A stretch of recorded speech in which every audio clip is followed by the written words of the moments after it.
What just happened? Was that a race? Or was that just a challenge from the FIA to check how many times they can constantly keep checking if half an inch of a tire is outside a line that's actually not meant to be the limit, because we all think that the white line is the limit, but it's not anymore. So it's the curb, so you can't exceed it. But if you do, you get a penalty. Track limits are. First infringement. That's your first violation for this episode already. First one, okay, whatever, okay, but track limits, right? It's so fun. Second, because that's the second.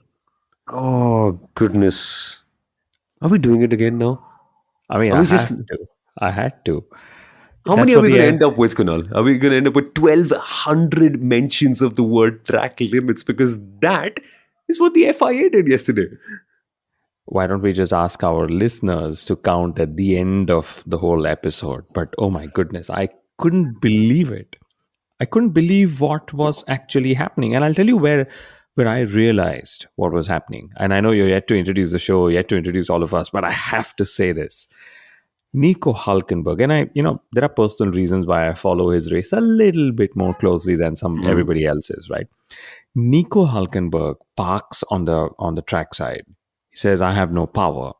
And then I'm seeing the race control dashboard saying, Nico Hülkenberg, track limits. And then suddenly 5 laps after he's retired, he gets a black and white flag and then a time penalty. And I'm like, okay, I know what's happening.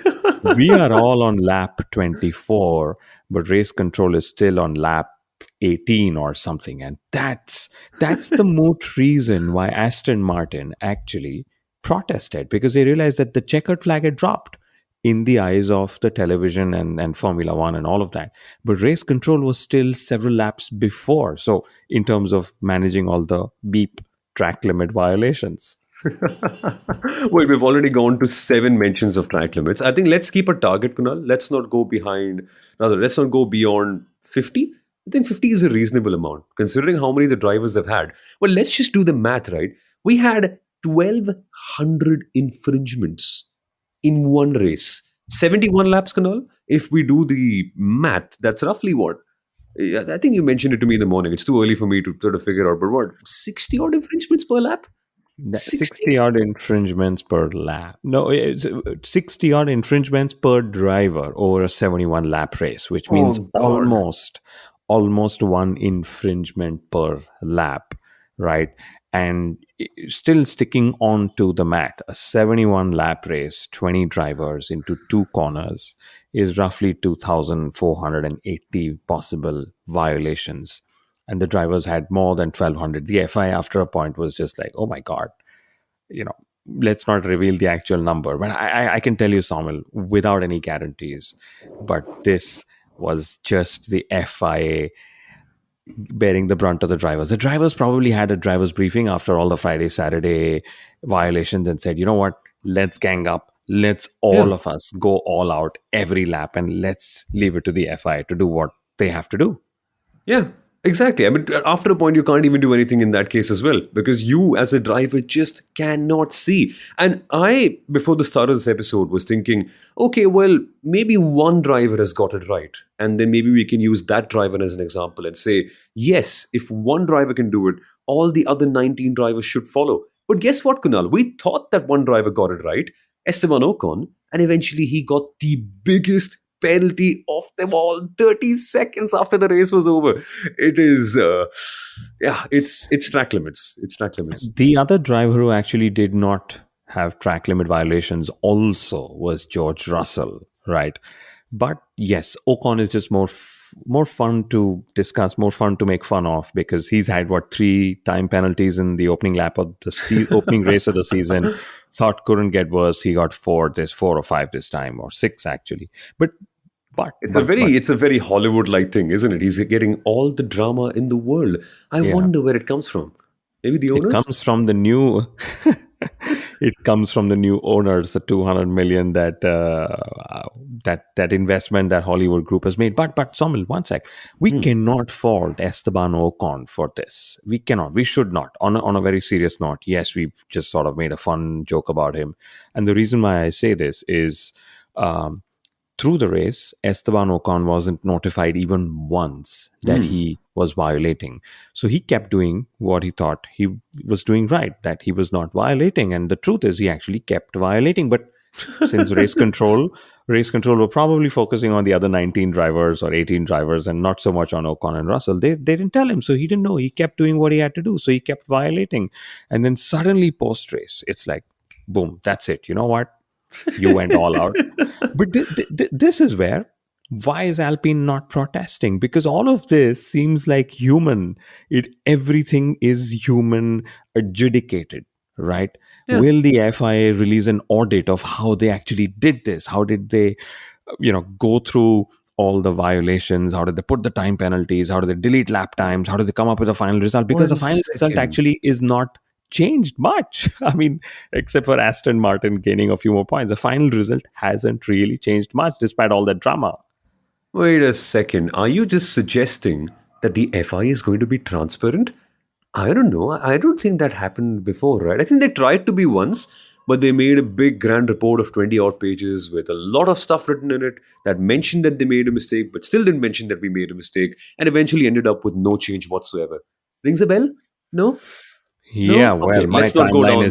my Let's not go timeline is down that filled route. with Abu Dhabi 2021 references throughout. But But looping yeah, back to the whole point on Esteban Ocon, it's funny because now Alpine are going to sit down, have a 1 hour meeting about this, about how can we not violate track limits. And the next race that we go to, they'll end up getting a penalty for track limits again. So it's just the way life is. Just the way life is if you're an Alpine fan. But I want to talk about this for a second as well, about how inconsistent things are.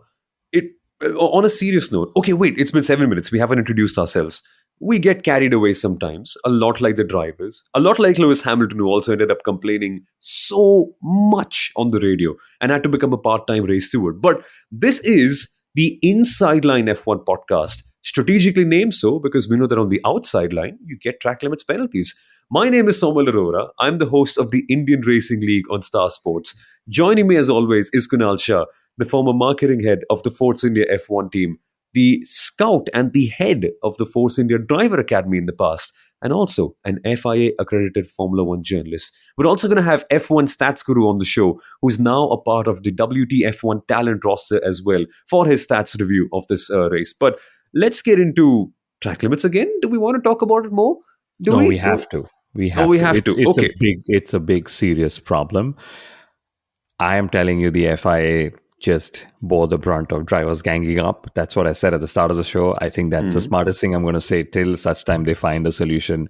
The day the drivers gang up against the FIA, this is what happens.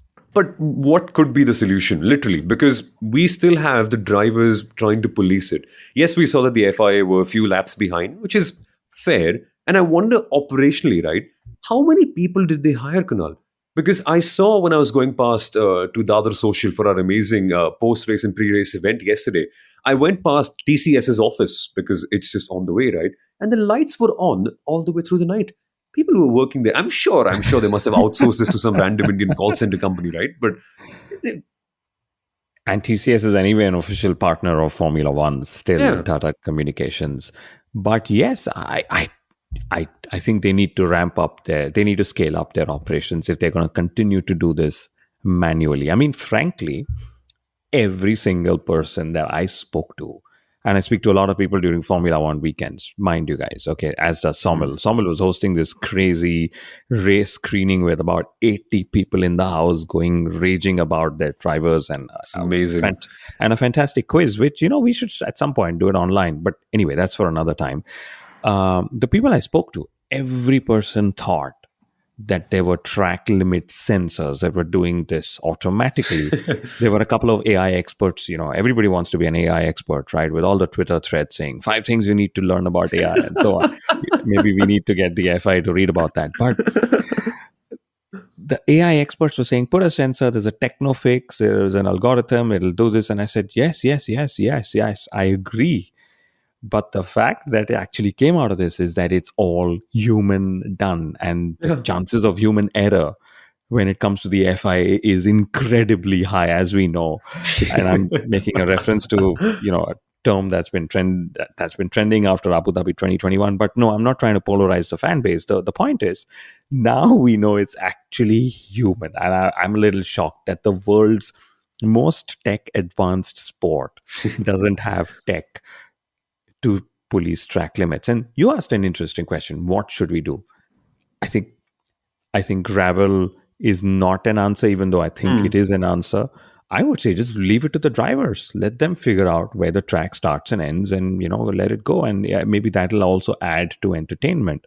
It's much like how now there is this whole debate about 2026. The cars are getting heavier and heavier, and it's Yeah. just being added, more and more weight. It's like as Formula One gets older, it's just adding more weight to its body mass. As much like we all humans do. The teams have said, "Dear FIA, remove a weight limit. Leave it to us to make the lightest cars we can." Which Yeah. sounds interesting, right? Do the same thing with track limits. Tell the drivers, "Here's a track. Go racing. No problem. Make it happen." And of course, maybe that way also has potential pitfalls, but it just sounds more fun rather than finding out 5-6 hours after a race what has happened. No, actually, let's just evaluate this for a minute, because we have to then also speak a lot more about Max, and also the fact that someone apart from Max has led a lap in a race for the first time in ages. But we will get to that in a second. I want to stay on this chat because legitimately, right, we all think that gravel is the solution. As you rightly mentioned, Kunal, it's not. Because let's not forget, there is a world outside of Formula One. And gravel traps, although they might not beach Formula One cars, they will beach motorbikes. They will beach Formula 3 cars. They will beach sports cars. And those things are hard to get out. And you could just say, okay, well, the marshals will bring a tractor and things can be easy, right? Well, not if you're a pay driver and you're paying by the hour. And if you have a marshal coming into the circuit taking 15 minutes to get your car off, well, that's a quarter of your hour basically gone. So that's not really a legitimate solution to find a way out, right? And on that subject of drivers deciding, I think we're just going back to square one, or I think square zero, because we've always, I think it's silly, right? Cricket has been around forever. They've made sure that if you tie a match at the end of a game and the scores are still tied in the first super over, there has to be a second super over. They've, of course, made that mistake and learned. Football has made that mistake and learned about offside and VAR and all that. But racing just hasn't for some reason, Kunal. I don't know why. It's meant to be the most tech heavy, the most advanced, but it's a sport where the rules are always grey. The only correct rule is you just have to be first to win. But everything else across categories is all just different. Why can't we even agree on what is fair racing as well in the first place? Because this week, for once, we got to see some really fair racing. But I'm sure 2 weeks down the line, when we go to a track where racing is more tricky, the FIA will have problems on that as well. So I wonder why this happens in the first place. Like, what is racing meant to be?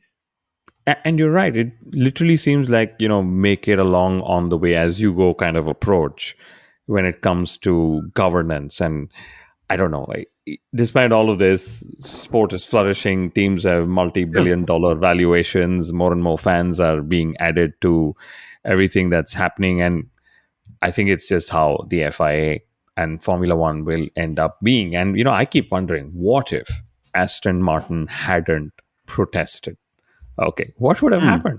We would have all been like, "Oh, wow, that was a fantastic race." Race control would have said, "Okay, let's forget the last 8 or 11 laps that we've still not sort of seen, and let's move on." Because interestingly, and I keep doing this, I'm on Twitter at the rate Kunal A. Shah. For anybody who wants to follow, I tweet out a lot of driver radio messages that don't make it to the feed. In fact, all of them that don't make it to the feed. And Fernando Alonso's post-race driver message literally said, "We are within 10 seconds of Carlos Sainz." And guess who benefited from that protest? Fernando Alonso. And seriously, I mean, this race was also a proof that the stewards actually had enough, and they sent things back to race control saying, "Dear race control, please deal with the mess." And Austrian Grand Prix has been extended till 2030. So I really hope that they are able to find a solution to all of this. And if the FIA transparency, all of that, all of those questions, Samal, yes, I would love to read an audit report of how exactly all of this happened. Unlikely. But we'll see on that front. I want to, for a second, now talk about Ferrari. I think that's enough on track limits, to the point where I think it's a little, the whole situation is a little bit overkill. But I want to talk about Ferrari for a second because for once we saw them have things work out. And even in this whole controlled chaos where eventually Ferrari got the best possible result, penalty aside, I think let's focus on what happened on the track, not off it. Wink, wink, nudge, nudge. But we have to talk about the whole strategy game because when Ferrari had that double stack canal, it seemed like why are you doing something that you know you can't do? And when they had a 4.5-second pit stop each, it was like, come on, man, you should have seen this coming. But even in all this controlled chaos, it ended up working. Although they had the faster driver behind, which is not really meant to happen at the end of the day, with Carlos Sainz eventually getting the checkered flag in P4 and then falling all the way back. At the end, I think it's the best that they could have done. Because what else would they have done? Their pace in qualifying, and the entire field was bunched up by just 8 tenths, which is amazing. But their pace in qualifying was right up there. Their deg, although it became a problem towards the end, but it wasn't as bad as it used to be. So I think the signs, not Carlos signs, but the signs generally are looking bright. And in this P2 battle, we both didn't even pick Ferrari, any of their drivers, to finish in P2 this weekend. I think that to me is the beauty of this weekend. I think you picked Hamilton, I picked Alonso, or the other way around or something. And the two of them were nowhere close to the podium Yeah. whatsoever.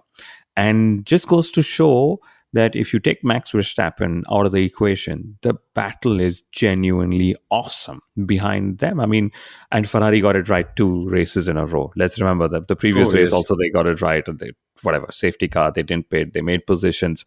And, to put it bluntly, yes, the slower driver finished ahead. They used team orders and sort of reined in Carlos Sainz, which I'm sure he was angry about because Carlos Sainz was angry about a lot of things. And you spoke of the slow stops and the double stacks. Imagine Ferrari's margin of error that despite being so quick in pit stops throughout the whole season, they actually messed up in Austria, but still had enough of a margin to go back and claim those Hmm. positions that they sort of lost, right? But we, whether it's a good race or a bad race, Ferrari's pit wall always bears the brunt of Carlos Sainz's frustration on the radio. Doesn't matter. He is incredibly honest, open. He's very Marco like on the radio. But guys, we should have extended. And then the favorite radio message of it all. Checo is intimidating me. I have no clue. I mean, isn't going wheel to wheel in every sort of intimidation? It can be. I mean, firstly, helmets off to Carlos Sainz. Brilliant defense against Checo Wait, why, Perez. why why is helmets off? Why is helmet off to Carlo? I mean, instead of the hats off, the helmets off is my motorsport Wow. version of saying it. Yeah, you didn't. I I didn't thought mean I thought helmet, helmet Marco. Marco. I thought helmet is off to Carlos. Oh no. God damn it. Maybe we've had him on the podcast, so I'm thinking about him way too much. But what you were saying? Yeah, so great defense against Checo, and yes, that intimidating thing. You're going to hear it back in the mid-season review. You'll hear it back in the post-season Inside Line F1 parody awards and whatnot. But I was amazed at that radio message. Yeah, it was very intimidating. I think if racing drivers end up saying this when they're racing on track, I think it's about time they go home. Because if a racing driver is intimidating you by just being there, I'm sure it's great to hear the psychology behind it because we never quite get to see drivers that open. But if you're being intimidated by that, probably in the wrong sport, mate. But it is fun. I think eventually all that happened, all the chaos, that was fun. And I want to talk about this fact as well that we got to see racing this weekend, Kunal. We really did. George Russell in the sprint was amazing. He had quite a few battles around the outside here and there. Esteban Ocon got his elbows out quite a fair bit. Lando Norris, of course, anti-stall happened and then he couldn't quite get a move on. So that's why he had to be a little frisky. Even in yesterday's race, his fight with Carlos Sainz was A1. Chef's kiss. Carlos Sainz's fight with Sergio Perez was beautiful as well. This is just one circuit that makes you realize how it's not that hard to get Formula One cars fighting. And I think with these cars, because they're bulkier, because they're trickier to follow, because they're harder to make move around, you just appreciate each battle a little bit more.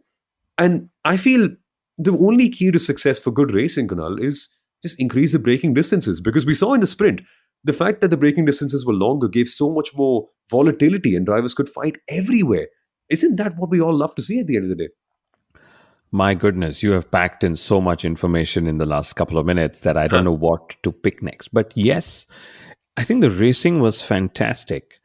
And the sprint gave us a different way of racing around Austria because of the whole conditions changing and, from wet to dry and somewhere in the middle and all of that. And then Sunday was a purely dry race. Again, very, very interesting battles that happened.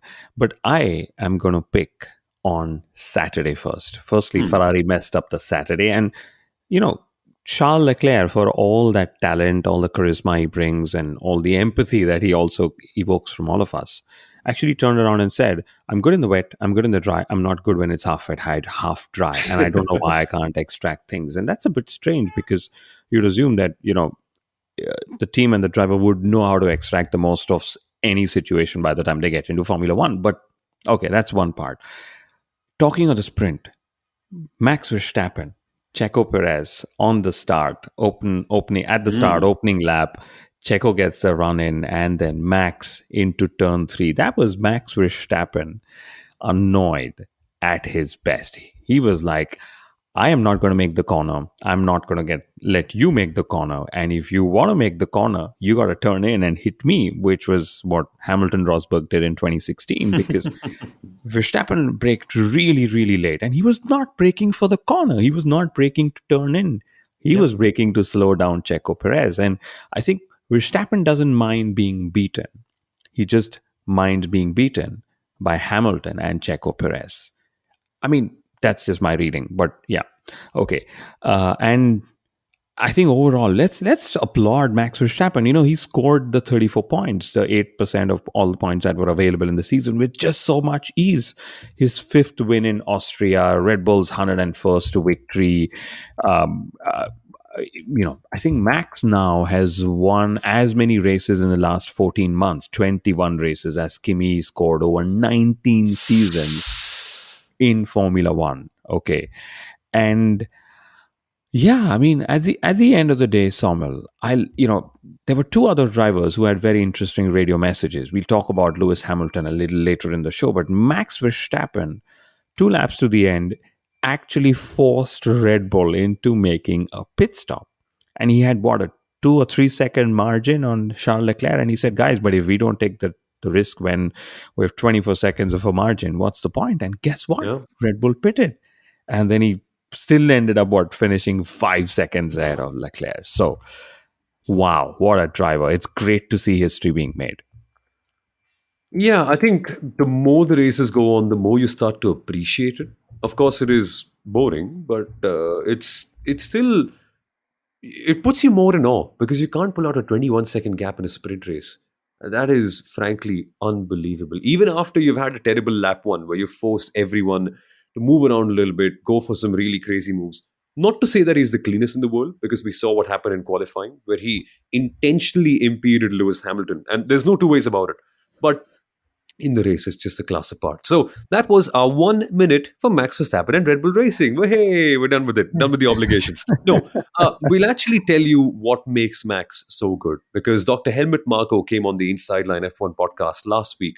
And because it's Sebastian Vettel's birthday when we're recording today as well, we thought, hey, why not ask Helmut Marko a week in advance? How does he think Sebastian Vettel and Max Verstappen compare?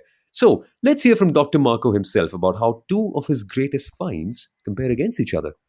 Sebastian and Max, they've contributed to 79 of the 100 wins that Red Bull Racing has had.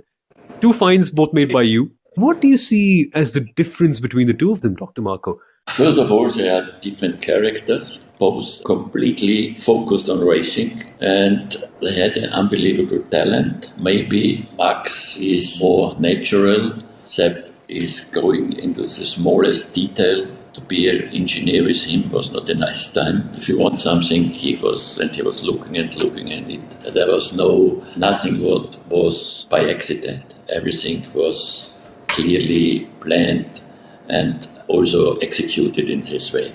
Main difference, maybe Max does it more easy. It's more natural. But both are great drivers, no doubt. More natural, Kunal. That's a word. That's a word to have. And you could see Sergio Perez struggling to keep up because in one qualifying session, he absolutely nailed it. Still not good enough. But in the other one, he just couldn't keep up with the natural talent. P14 at the end of the day. And that for me was such an utter disappointment because, if anything, he should have been there. He should have been challenging. But I think at this point, it makes no sense, right? Because we've been saying this forever. So it's just slide past. It doesn't even make sense anymore to talk about it. I'll tell you what else didn't make sense to me. The Mercedes on the Sunday was really bad. But Toto Wolff actually went onto the radio saying, Lewis, we know the car is really bad. Please drive it. I couldn't get my hands around the whole pleading. I mean, he is being paid millions of dollars or pounds or euros, whatever currency works for you, to race that car. So it's not that he's doing it for free and then he's hanging around the back of the circuit. Yes, it's not the car, but hey, it was on the podium just a race ago. Yeah. So, life is always going to have fluctuations, back and forth, and some good days, some bad days, some great days. Lewis keeps saying this all the time in his interviews. He's so grateful for everything that comes. I just couldn't wrap my head around the whole pleading. And I know I polarized the fan base on Twitter. My Twitter's still beeping, even, 36 hours after I said it. I said there are at least 12 other drivers who would die to race that Mercedes. Okay. Yeah. And then, boom. This is where I think I polarized the fan bases even on the podcast novel. So I couldn't get my head, wrap my head around that whole please drive the car thing. I mean, he's being paid to drive that car. It just happens to be bad on this particular day. But hey, it's your choice. You drive it or not. So what's Lewis going to get at the end of this race? Because the fans got a letter last year for Mercedes performing poorly. Lewis definitely is getting a few $1 million after this race. But yeah. Fans get a letter. Lewis gets all the notes. The printed notes. It's funny how it works, though. And I love it because you can get to see who he is in the moment. I'm getting a little philosophical about this, I admit. But isn't it fun that we get to see what the driver thinks of? And I love Lewis for that. It surely might not be the most ideal situation because he preaches to be grateful, to be tough in the moment. But it only goes to show that he's human. And suddenly all the Red Bull fans hate me because I've only given 1 minute to Max and 2 minutes to Lewis, and I'm talking about how Lewis is human and nah.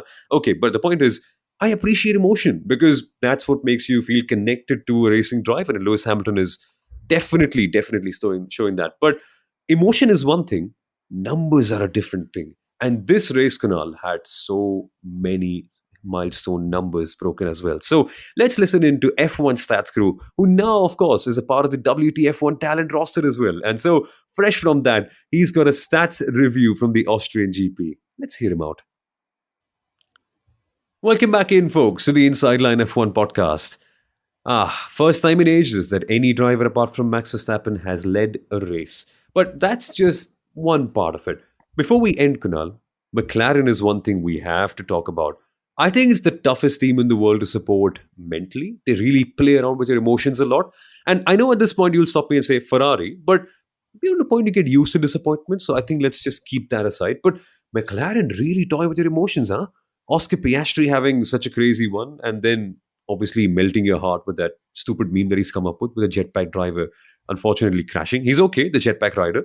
But Piastri gave us that brilliant meme. The jetpack driver busted track limits and how? He did. He was actually, and you know what? It was outside turn 9 as well, of all places in the world. So I hope the FIA were noting. Yeah, everybody paid homage to turn 9 and 10 this weekend, I would say. Maybe we should have recorded this right there, sitting. It's, there itself, Somil, saying, there we go. This is where we are recording. This is where all the track limits, etc. happened. But you're talking of McLaren, the first driver, at least on the team radio, to turn into an FIA sensor was Lando Norris. He got Lewis Hamilton that penalty. Let's remember. Did he just say that he turned into an FIA sensor? Yeah, he did. With a straight face. He turned Lewis Hamilton then into the penalty that he got that penalty, and then he turned Hamilton also into a censor. Hamilton's like, I got a penalty, he gets a penalty, you gets a penalty, she gets a penalty, everybody gets a penalty. But why aren't they getting a penalty? Are you guys checking or not? I mean, poor drivers. I feel really, really bad for them that they had no clue if they were going off or not. And by the time they were told, this is like the classic days of karting. A lot of drivers said racing in Austria was like racing in karting. In karting, when you go rental karting, Somil, what's the worst thing that happens? And I used to work a lot with my dad and my coach on this. By the time you finish your 10 laps, after you finish your 10 laps, you're told lap 3 was your fastest, and you have no memory of where your lap 3 was, because Exactly. Yeah. you don't get real time timing in karting. I mean, unless you put a lot of electronics which cost money. This was the same thing. You're on lap 25. I said, by the way, lap 13, you had an infringement. You've got to better remember. You're like, hey, but lap 13 to lap 25, I did the same thing all times over, 12 times over. And, it just didn't make sense to me. But yes, you talked about Oscar Piastri. Norris had the upgraded McLaren. Piastri is going to get it in Silverstone. Let's see how that goes. But before we wrap up, something I'm still trying to wrap up in my head. With over 1,200 violations, finally, the FIA deleted just 83 laps. Okay, that's less than 10% of the laps that actually got deleted, which makes me wonder what happened to the other 1,117 violations, because if there's a violation, and there was this whole math, you get 3 strikes, the 4th strike you get the 3 strikes is a black and white flag, 4th strike is 5 seconds, 5th strike is 10 seconds. Then the FIA made it up along the way even more. Then they said, there were too many violations. So after your 5th strike and 10 seconds, you would get a reset, and then you'd start from zero again. Okay. And yeah, that's true. They have actually written this down in the document. I am not making things up as I go along. 35 minutes into this episode, but the FIA literally did that. So my point is, it was a crazy, crazy race. Track limits, Austrian Grand Prix. We've said that several years to the end, and I don't think we're going to stop saying this till 2030. Yeah, exactly. But one last note to close on. We have to talk about McLaren because this is huge. P4 is frankly fantastic, Kunal. And I know a lot of it could be attributed down to the cooler conditions, which just allow the tires and the aero on the car to work better. Now, the technicalities behind it, I think you'd be much rather better be informed about that by someone like Giorgio Piola, who does the diagrams and understands the car that well. That's not who we are, and that's not what we're here for. But quite simply, Kunal, this is encouraging because even on Sunday, yes, it was 22, 24 odd degrees, the track temperature and everything, the ambient temperature around there. So track temperature must have been slightly higher. But nevertheless, by conventional standards, that's still a little towards the hotter side. And McLaren performed there as well. So it's not bad, actually. Yeah, Things are looking better.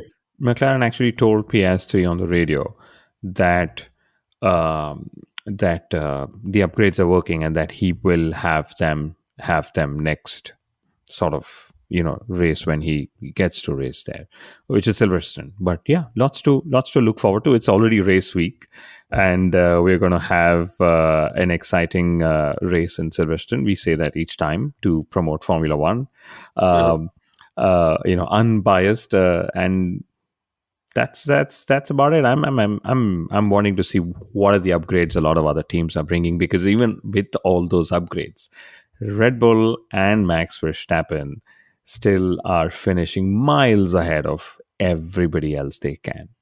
I think I really appreciate what that Reddit user has done. I don't know who it was, but I was just scrolling through yesterday. They've taped Max Verstappen's name on the score on the timing sheet. So everything else beyond that is good. So congratulations to Charles Leclerc. What an amazing race win. But join us next Sunday at Car Social, folks, if you are in Mumbai. We're going to be having another similar event to what we had at the other social this past Sunday. And if you are listening in from that event, guys, thank you. Thank you for coming. It's amazing to hear your opinions in the pre-race and post-race show. And we're going to be having more of that along with the quiz, along with hopefully a simulator there as well. So hopefully we get to see you there this Sunday. And you can check out how you can join in by following us on social media, which should be in the description of this episode. But thank you for listening till this point. In case you've enjoyed, don't report this to the FIA. Report this to your friends and family members who might enjoy listening to this. So hopefully they can also come on and be a part of the Inside Line Club. See you then, folks, for the British GP preview in a couple of days. Take care and watch the white line. Don't exceed it. Bye-bye.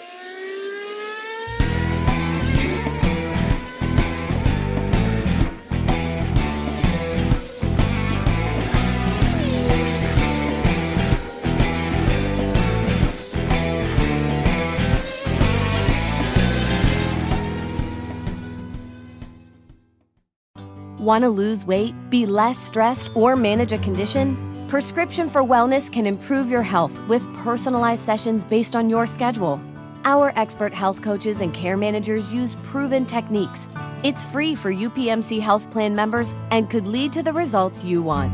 For more information, visit upmchp.us/pfwellness. That's upmchp.us/pfwellness.